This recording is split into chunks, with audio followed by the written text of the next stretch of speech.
It seems that Prince Harry's recent jaunt to New York City is a breeding ground for melodrama, with Meghan Markle allegedly throwing a tantrum over her husband's speech, just another day in the Sussex soap opera. According to People, one of the Sussexes' favourite outlets, Harry decided to FaceTime Meghan and their children right before he took to the stage at the 2024 Concordia Annual Summit. On September 23rd, Harry took a moment to connect with his family back home in California, because what says serious public figure more than panning the camera around a crowded event while chatting with your kids? Thirsty much, Harry? Did Meghan put you up to this ridiculous display? So cringeworthy. As Harry chatted away, showcasing the Sheraton New York Times Square Hotel, as if it were Disneyland, he was joined on stage by Dr. Tessie Ojo, CEO of the Diana Award, and two award recipients, Chiara Rianti, Hutapea Zhang, and Christina Williams.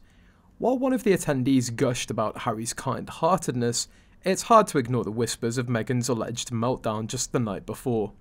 Sources claim that Meghan was less than thrilled when she learnt that Harry hadn't mentioned her in his speech. Apparently she was screaming over the phone, demanding, "You need to mention me. Tell them how kind and thoughtful I am." Imagine the scene, a frazzled Harry trying to juggle public speaking and an overbearing wife's demands. Can't you do anything right?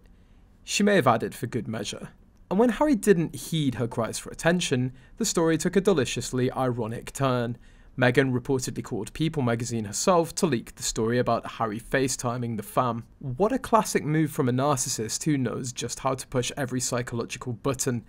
An exhausting game of emotional tug-of-war that leaves Harry feeling anxious and insecure. It's almost comical how Meghan seems to have a team reporting back to her, ensuring that every detail of Harry's public engagements fits into her grand narrative. Until he breaks free from her grasp and finds a new support system, it seems that Harry will remain under her control. Let's pause for a moment to reflect on how desperate Meghan's tactics have become. The staged paparazzi photo op conveniently coincides with divorce rumours swirling around her like a storm cloud.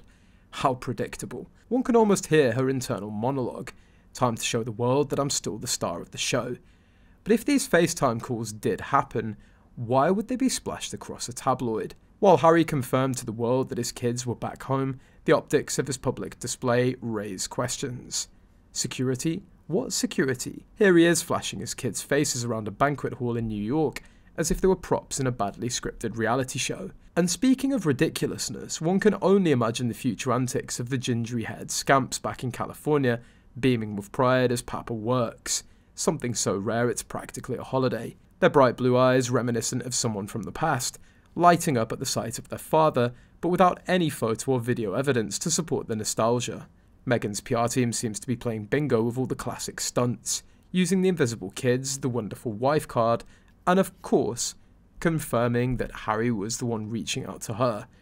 It's like a poorly executed game plan that could have come straight from a reality TV show script.